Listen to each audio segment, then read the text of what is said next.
Okay, everybody. Thank you so much for being here with us today.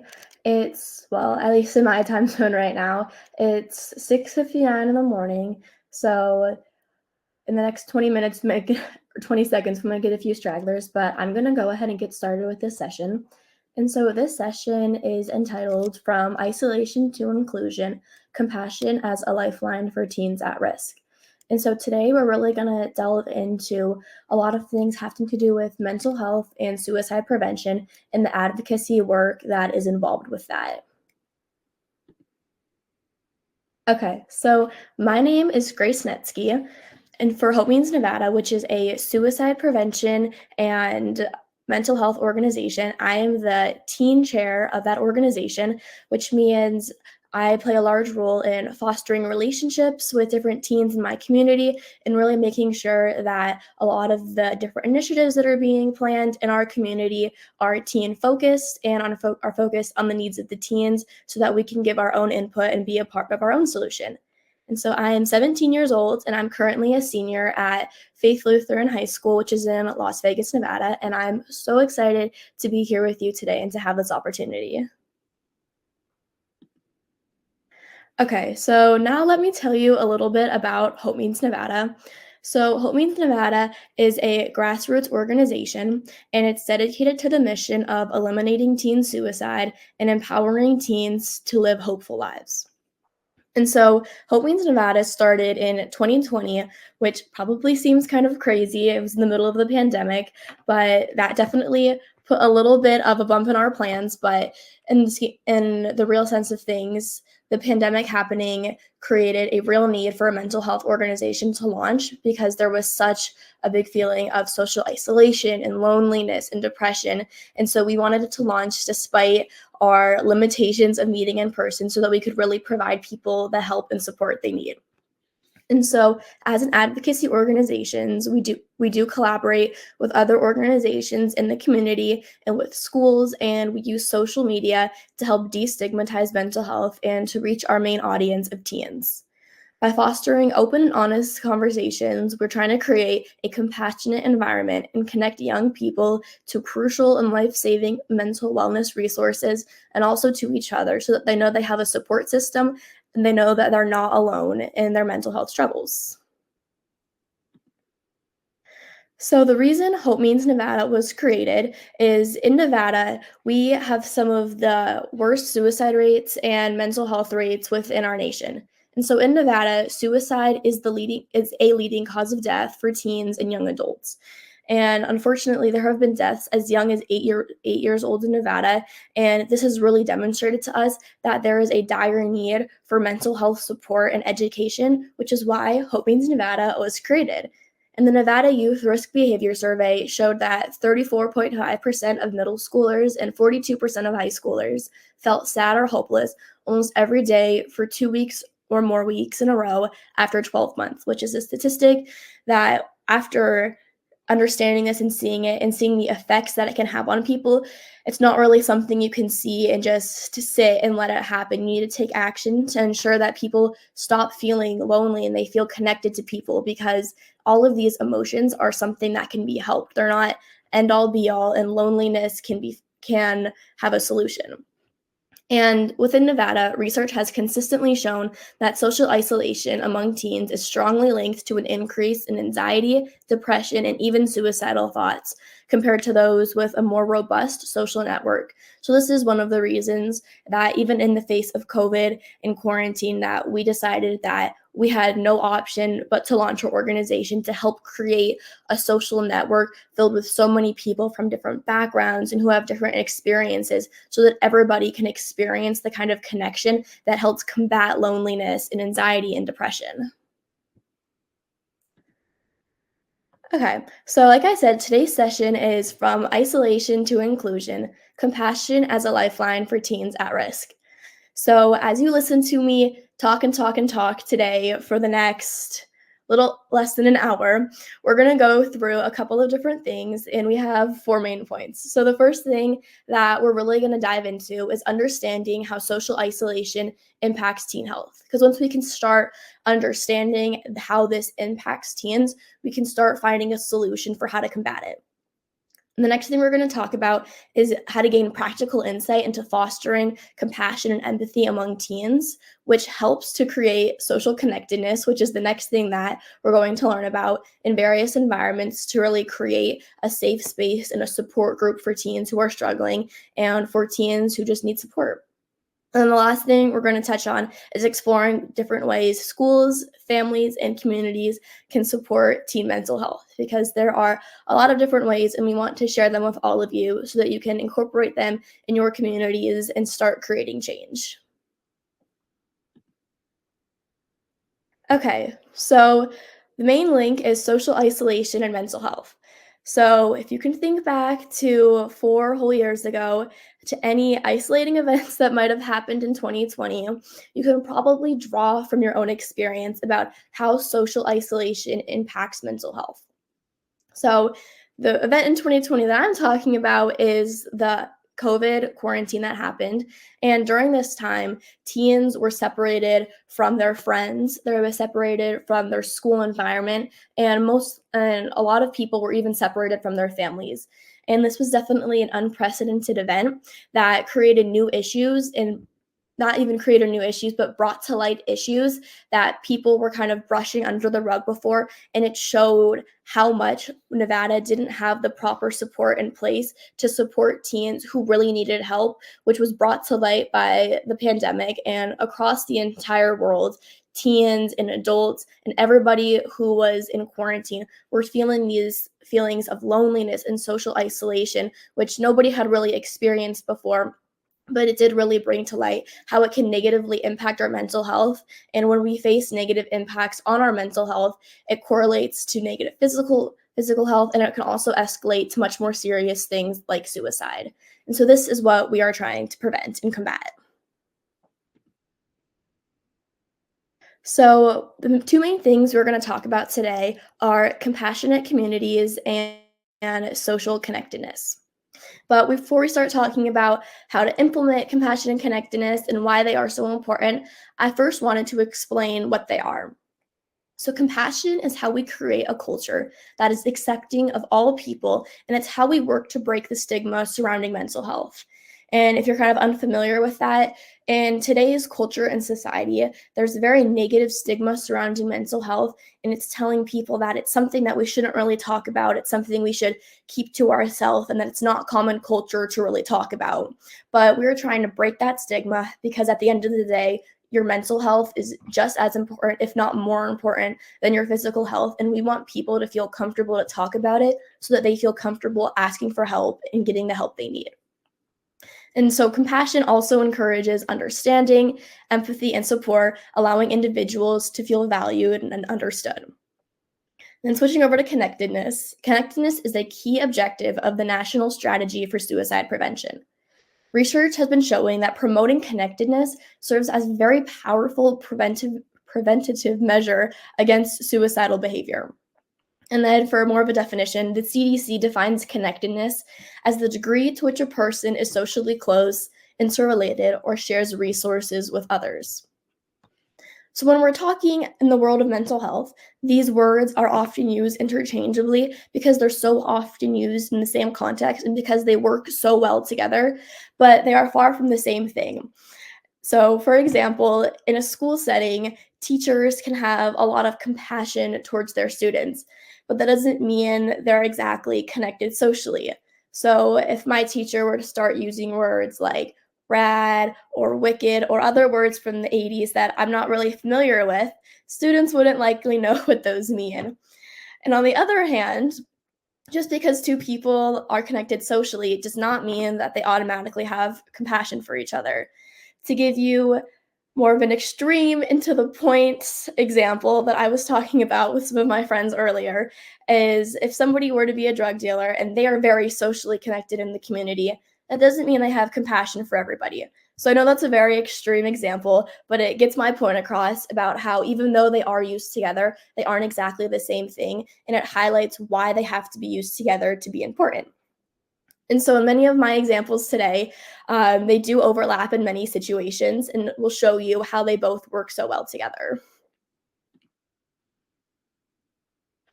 Okay, so compassion is definitely something we want to use as a foundation for change.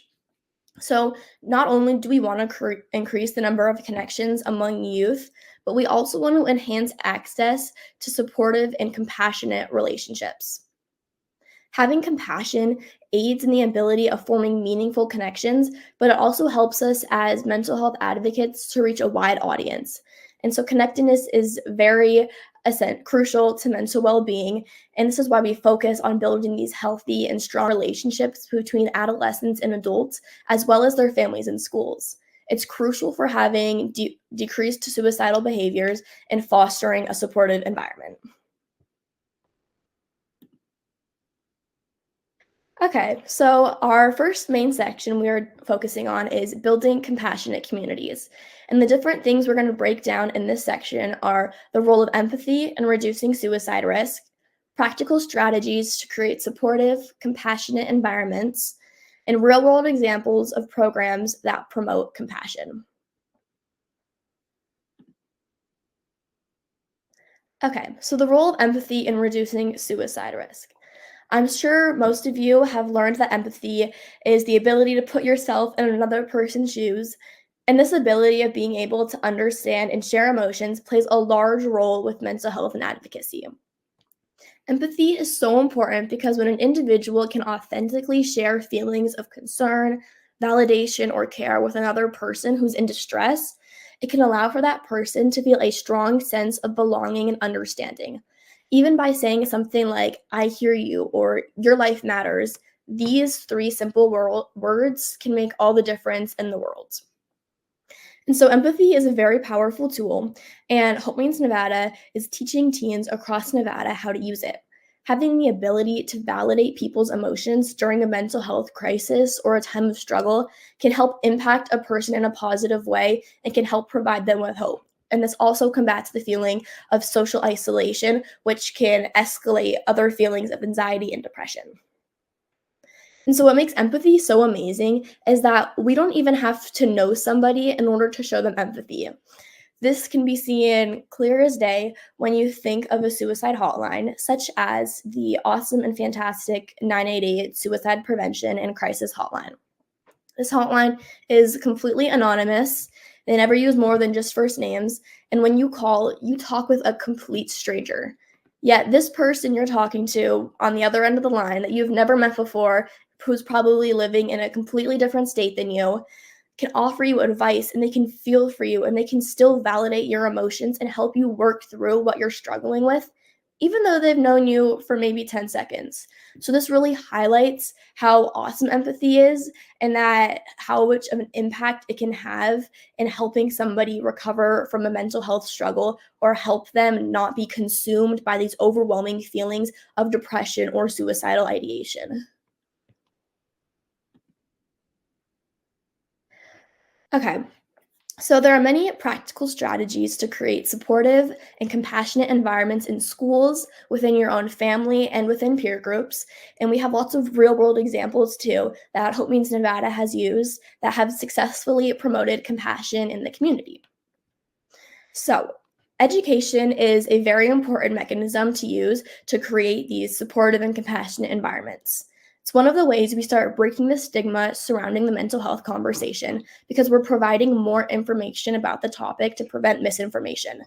Information like this can shift a person's perspective about mental health, and it can allow them to view the struggles of others and view their own struggles with greater kindness and empathy and compassion, which is what we want. And so education can take on so many different forms and it can happen in so many different ways. And so one of these ways could be hosting workshops at schools for students and teachers, which is something that Hope Means Nevada does. We usually do pop-up events at schools and middle schools throughout usually the Las Vegas community and throughout other high schools in Nevada.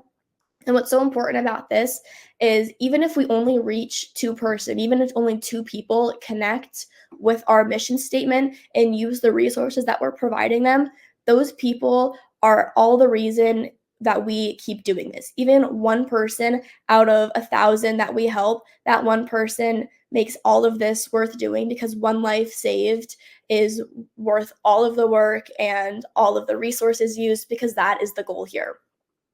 So other ways you can do it is through hosting dedicated mental health events, which is something else Hope Means Nevada does.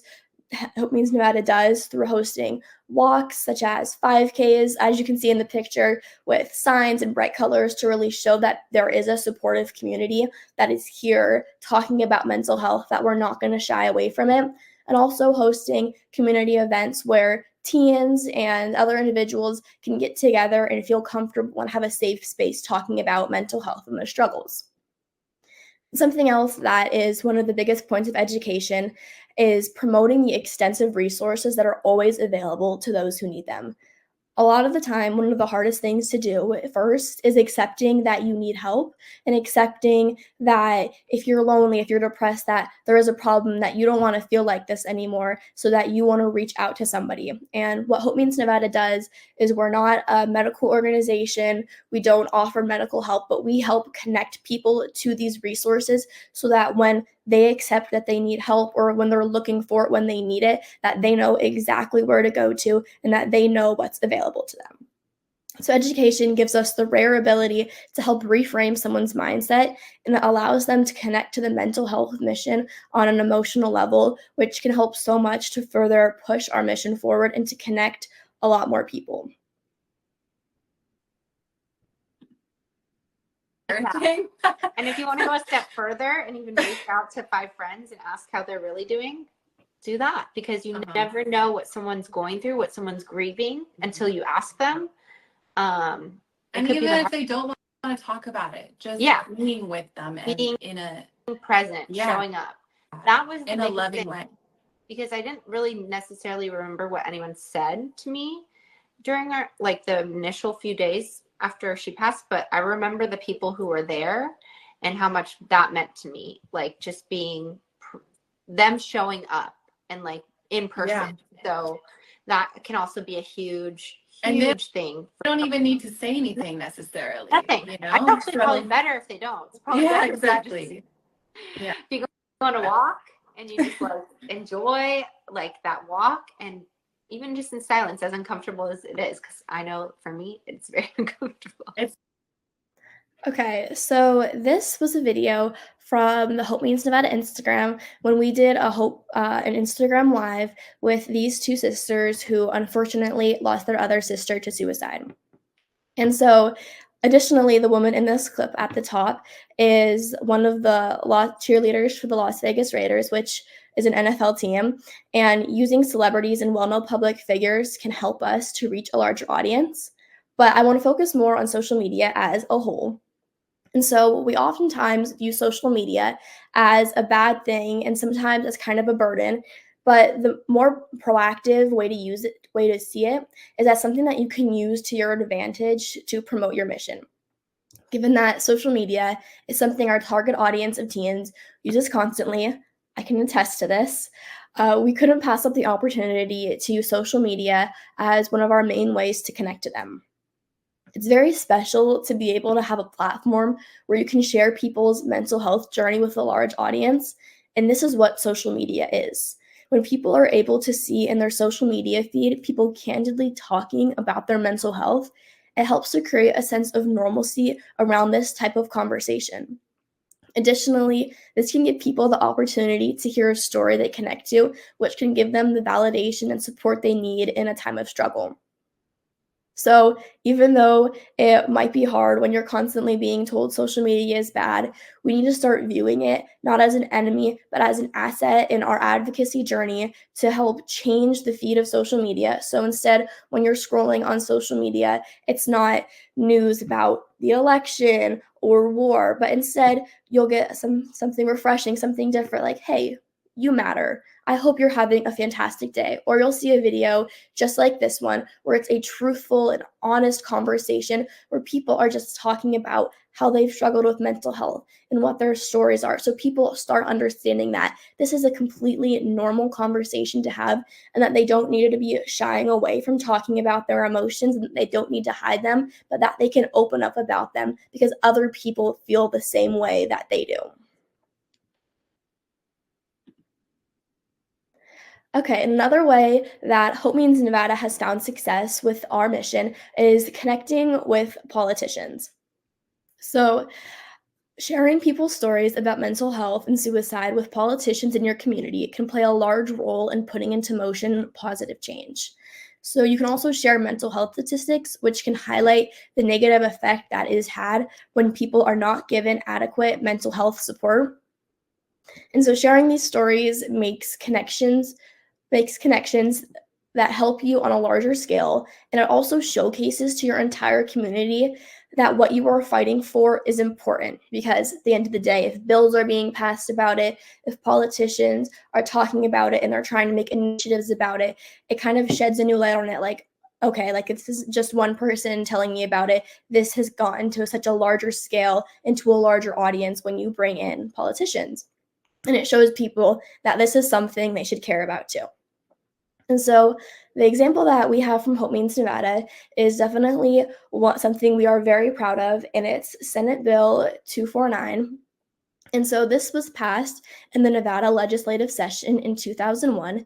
And the awesome and amazing thing that this bill does is it approved mental health as an excused absence in Nevada for public schools. And it also required the suicide hotline information to be printed across every single student ID card for every student in Nevada.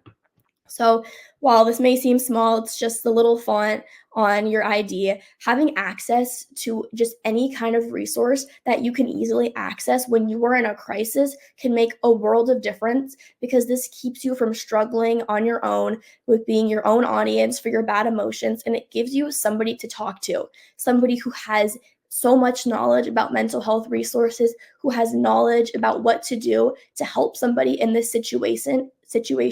So having the 988 hotline on student IDs is such a big step of progress for Nevada. And it's showing that we know that there's a problem and that we're trying to fix it. And for the excused absences, it was also a huge step because it's very validating to people who are struggling with their mental health. Because if somebody were to break their leg or to get super sick with the flu or something like that, something that's wrong with your physical health like that is usually always considered as an excused absence. It's a valid reason for missing school. But mental health has just that as much of an effect on your wellness and your well being. So that's why it's so important that schools and the government are recognizing it as a reason for you to miss school because when you're struggling with it, it can be really hard to do day to day things. And we're addressing that you need time and that you need to take a break, and that is okay. And that is a valid reason. Okay, so our next topic that we're going to talk about is fostering social connectedness. And so this definitely ties in with compassionate communities, and we're going to talk about how to encourage meaningful peer relationships that provide emotional support, the importance of adult mentorship and involvement in fostering connection and empathy, and different approaches to counter social isolation through community-based and school initiatives. Okay, so before we dive into this section, I want you to take a minute and I want you to read the phrases in box A and box B. And I want you to think about it as you read it. In what way would you like to be talked to, especially if you were in a mental health crisis?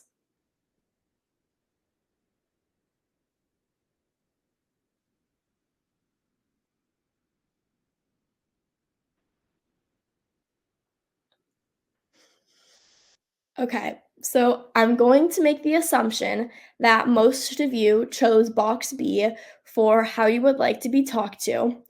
And this is because box B uses very validating emotions. So hearing phrases like such as suck it up or what do you have to be sad about anyways, invalidates people's emotions, and it makes them feel like it's not okay for them to struggle, that it's not okay for them to have a bad mental health day, which is so far from the truth. Everybody struggles. It's one of the most normal things out there, which is why we wanted to show that this is so normal, so that people don't think that something's wrong with them, that their struggles, that they're alone in them, because everybody struggles with it.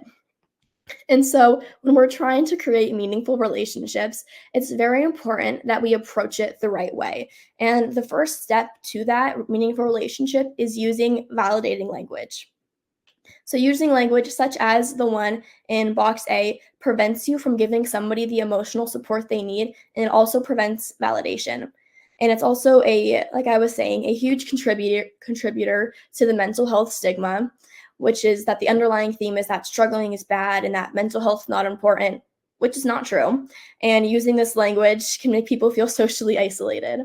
So the next time you talk to your friends, your classmate, your kids, your colleagues, or really anybody, make sure you speak to them kindly and you use words that can validate how they're feeling. Because at the end of the day, a few words can change somebody's day or can even save their life.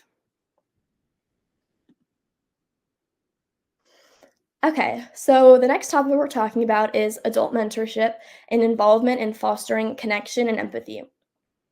So, when we're discussing adult mentorship, this is not exclusively a relationship between parents and their kids.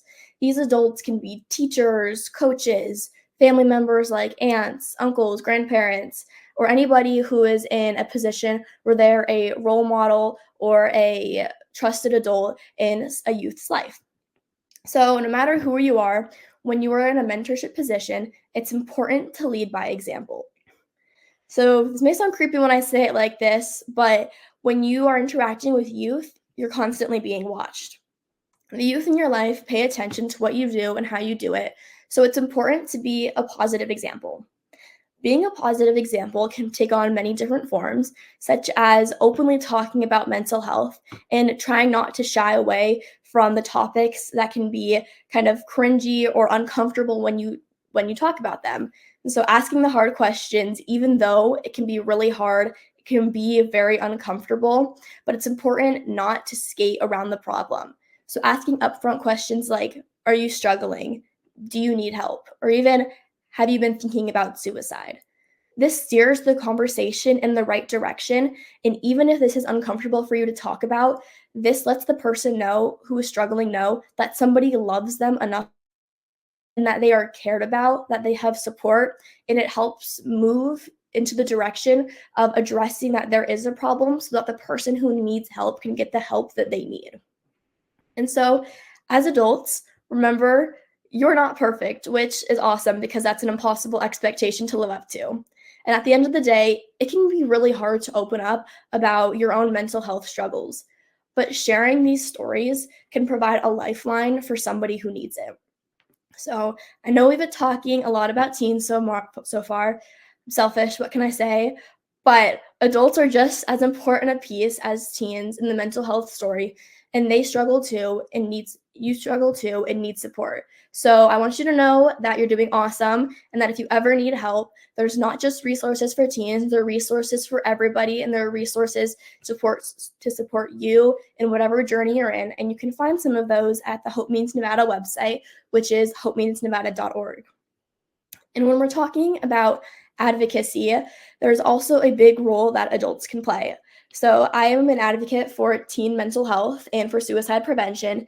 And many of the things that I do, the connections that I get, I could not do without the adults who are the mentors in my life. So my parents, the people who work at Hope Means Nevada and who help us create these connections, and they are mentors to myself, and they also do a very good job of providing a positive example of what to do.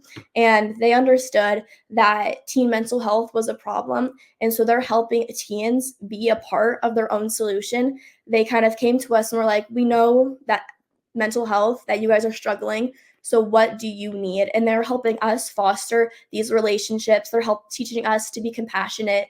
And so adult mentorship has played a large role in Hope Means Nevada, and they have definitely helped in our advocacy journey because as a teen, I definitely could not do it all by myself, and this has been a very big learning experience. Okay, so fostering social connectedness. There's many different moving parts within this, and the first one I want to talk about is a sense of belonging. So, developing connections can enhance a young person's sense of belonging, and it can create a feeling of mattering to a group. So, this sense of belonging contributes to personal value, self worth, and access to broader support networks. And so a lot of times people are trying to figure out the best ways to create programs to promote social connectedness. And so when we're talking about mental health, I want to highlight the fact that to feel connected, you don't just have to be in a mental health club or a mental health organization, but it's finding an environment where you feel connected to the people, where you feel like you are supported, where you feel heard. And so, like at different schools, this can be finding a club that really fits one of your interests, or joining a sports team, or being a part of a class where you really connect with the information and you're supported with like-minded peers. So there's so many ways to have a community that is connected, and that can change from person to person. And so when we're talking about connectedness, we want to talk about the impact of isolation as well. Statewide youth mental health roundtables, which Hope Means Nevada does host every year, have showed us firsthand that disrupted social networks can significantly increase the risk of suicidal behaviors and death. And students are definitely still feeling the impact of the pandemic. As a teen impacted by the pandemic, I can definitely attest to the fact that being in a situation and for the first time where I was separated from my friends, and even if I wanted to hang out with them, I couldn't, and then I was separated from a majority of my family, was definitely a very hard time for myself and teens across the entire world. And so we're still trying to recover from that and teach people how to rebuild these connections in the communities after so long of being isolated. And for so many people who were younger at the time and were still learning how to build these social connections, we're trying to teach them how to do it to make sure that they're not inhibited by it, and so that they still get the chance to be connected within a community and reap all the benefits of being in a community. And so within connectedness, like I was saying, they're going to be connected. We want to promote compassion and support. Programs aimed at strengthening bonds between children and families and schools can help interrupt the developmental pathways that lead to suicidal behavior. So once you're connected within a community, having compassion for people and showing them that they are cared for, that they are loved, that somebody understands that they're struggling, and that when they're struggling, they have somebody to turn to, just having that knowledge can make all the difference. Okay, so now I'm going to shift to some real world examples that Hope Means Nevada has done. And one of the events that I am most proud of is Hope in Action. And so Hope in Action is an event that unites teens and their families and community organizations for a day of volunteerism and mental health awareness. So the first Hope in Action was last year in October, and it was a huge success. We had hundreds of teens in so many different mental health organizations and other nonprofit organizations within the community who were all there to support mental health and to create a community that cares about each other, and to create a community where we're all supported under a common cause and can feel heard. So if you're living in Nevada, especially in Las Vegas, our second annual event is scheduled for November 23rd on the UNLV campus. So we hope to see you there if you can make it. But why Hope in Action is so impactful and it's so amazing and awesome is that it's emphasizing compassion and social connections. And this allows us to equip our community with very powerful tools for suicide prevention. And these elements help us create an environment where individuals can feel valued and they can feel less isolated, which allows us to open up the conversation about mental health to so many more people and normalize the fact that mental health is something that we should all be talking about because everybody has it. And so for community collaboration, Hope in Action was definitely something that it was a community effort to put together. There were a lot of collaborative partnerships with different schools, with families and organizations, and that is what helped us promote connectedness. At the event, we had lots and lots of different mental health organizations because while we are a mental health organization ourselves, like I said, we don't actually offer medical advice, but we are helping getting people to the step where they can get access to the resources they need. So we had many different organizations there because at the end of the day, everybody struggles with their mental health differently. And so we want to have a variety of resources so people can find something that works best for them. There were also lots of different things, such as a dog adoption, which I do have to say was a big draw, and food trucks, and a steel drum player, and a sound bath, and we had lots of volunteering going on to help get a bigger teen draw. And so using all of this helps implement evidence-based prevention strategies that address the unique needs of our youth. Okay, Hope Rocks is something fun, quick, and easy that Hope Means Nevada started doing during the pandemic when we were all locked up at home. So it's a favorite activity of our Teen Hope Network, and it promotes compassion because what we're doing is we paint little river rocks or any kind of rock if you don't have a river rock, and we put messages of hope and friendship and love and acceptance. And while these are also very fun to make, what we do is we place these around the community so that anybody, a stranger, no matter who they are, can see these randomly throughout the day, and they can get that reminder that somebody cares about them, that it's okay to struggle with their mental health, and that all of their emotions are valid. Because having a little reminder like that throughout the day can really make somebody's day better, and it can just have a super positive impact on somebody's life. Okay, so when we're talking about connectedness and compassion, I want to talk about how mental health is a shared experience. So rather than being judgmental to one another, Hope Means Nevada empowers teens to support one another in understanding and in creating an inclusive environment where everyone feels valued and heard. So connectedness is essential in reducing suicide risk. And research indicates that both received and perceived social support can decrease stress appraisal and increase resilience and coping abilities, which is very important. And you can foster connectedness through social programs and activities that reduce isolation, promote a sense of belonging, and cultivate emotionally supportive friendships rooted in compassion. And so, with all of this information that I just threw at you, the way Hope Means Nevada applied it is we created the Teen Hope Network. And so I am the chair of one of the chairs of the Teen Hope Network for Hope Means Nevada. And so what the Teen Hope Network does is it gives teens a voice and allows them to be a part of their own solution. So the Teen Hope Network is made up of teens from across the entire state of Nevada, and we meet on a monthly basis and we talk about different initiatives about how to get help to people, how to better connect with teens. We get connections into different schools so we can reach a wider audience. And one of the awesome parts, I might add, is that the Teen Hope Network plays a huge role in planning our community events, such as Hope in Action, so that we're using the ways that teens have told us are the ways that they can best connect, that we can best connect to them, so that we have a better chance at connecting to other teens in the community, because we want our Teen Hope Network and our mental health community to keep growing and growing and growing so that everybody is included and that everybody feels the support. And so the power of representation is highlighted within the Teen Hope Network, and it shows how representation reassures youth that they belong and that their lives hold significance in this world. And also with connections and compassion, promoting social connection and promoting them creates an environment where teens feel supported and understood, which reinforces their sense of community.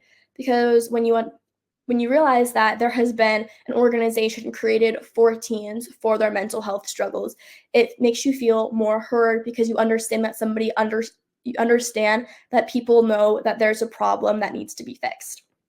And so the Teen Hope Network provides so many opportunities for engagement Teens have the opportunities to address mental health publicly because we have lots of different outreach events like fashion shows and newspaper interviews and news interviews and Rotary clubs. The opportunities are endless.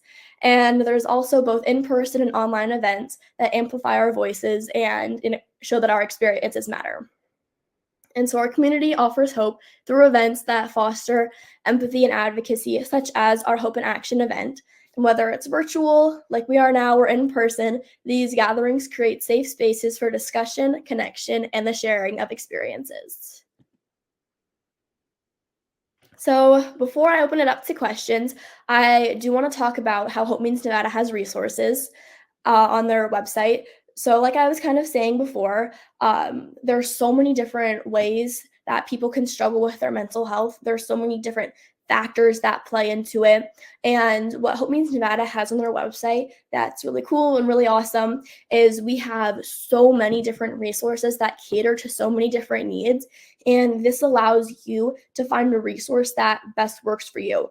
We don't want to force you to use one kind of resource that really is not working for you. So we want to help you find something that fits your needs and that addresses your struggles the best. So at Hope Means Nevada is all of our social media handles, and hopemeansnevada.org is our website. So feel free to check that out to find some really cool resources to help you if you're in a time of struggle. Okay, so I will start wrapping it up now. So compassion as a lifeline for teens at risk. Our efforts in Nevada have demonstrated that fostering compassion and social connections can significantly reduce isolation among teens and create a more inclusive environment where every individual feels valued and every individual feels that they have a voice. Empowering our youth shows that by prioritizing mental health and awareness and by building supportive networks, young people now have the ability to share their experiences. They can seek help. They can understand that it's okay to seek help and to need it. They can learn how to support one another, and they can embrace resilience and help each other against mental health challenges. And so, even if you don't live in Nevada, we invite you to join us in this movement. Together, we can inspire change on a global scale, ensuring that compassion and connectedness become the foundation of youth support systems worldwide. So if you do live in Nevada, we invite you to volunteer with us. And if you are a teen in Nevada, we invite you to join the Teen Hope Network. And for anybody, please follow our social medias. As we were talking about the positive impact of social media, we do a lot of positive posts on social media with different coping mechanisms and different ways to cater to different parts of mental health to really help you expand your knowledge and to expand your skill set when talking about it. Okay, thank you so much for having me today. I have 9 minutes left, so if anybody has any questions, I will now open up the floor to questions. Thank you guys so much for having me.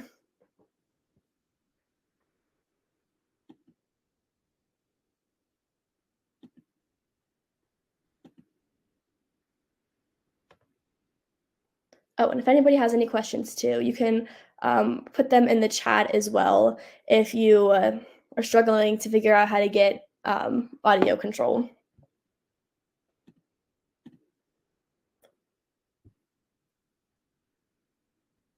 Okay, what are some ways you guys help individuals to ease them into opening up on a more personal level? So something with the Teen Hope Network is that you can be as involved as you want to. So you can sign up for the organization sign up for the Teen Hope Network because it's open to anybody and everybody. And you can just sit in on our meetings and you can just listen. You can come to our events and you can just be in the background if you want and just be observing. And it's all focused on your own pace and you get to do as much as you want to do. So it kind of caters to everybody's own comfort level because they get to choose their level of involvement. Okay, so the tagline, it's okay to not be okay.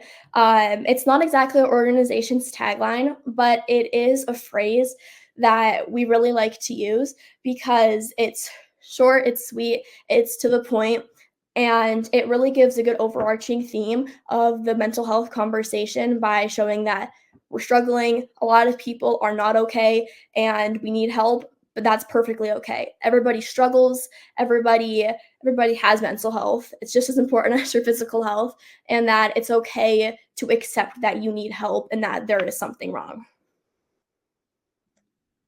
Okay, does anybody else have questions? So, with the teens, we help as friends. So, with the Teen Hope Network, we have different modes of communication like email and text, and we have a huge Instagram group chat with a lot of teens. And so we do stay in connection with teens, and we also make sure that like myself and the other adults of all the Hope Means Nevada that we stress how we're always open if they need to somebody to talk to, if they want to contact us, they're always welcome to. And then we do promote to them a lot of our different events. Like one of our most recent events was we did a community showing of the movie Inside Out 2. So we promote events like these that they're fun, they're easy, they're low maintenance, so that we can stay connected with teens, they can stay connected with us, and so that they feel that they have a place that they're accepted and that their mental health is understood and that is heard. Okay. Um,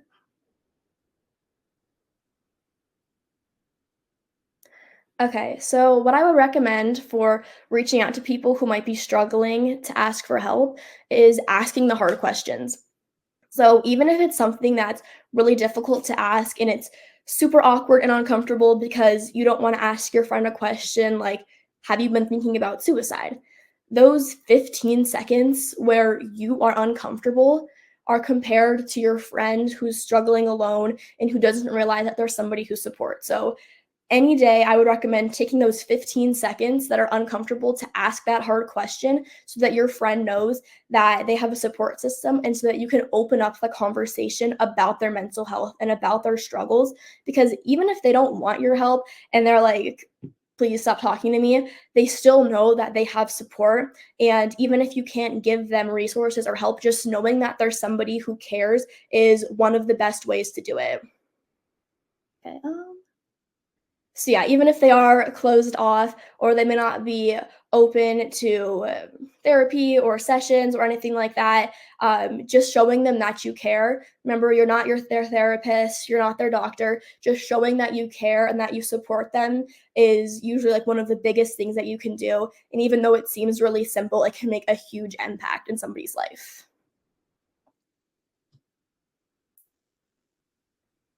Okay, I have 4 minutes left. If anybody else has any other questions for me. All right. Thank you guys so much for coming to this session. Opportunity for me to be able to talk to you guys about mental health. It's so crazy that I'm actually here and how much the mental health conversation has expanded and about how much more willing people have become to talk about it, to learn more about it. So for everybody who is here, I applaud you for coming, for taking this step to learn more about mental health and about the resources available to you and about how to be a support system for yourself and your friends and your family and even a stranger you see walking down the street. So thank you so much for coming to this meeting.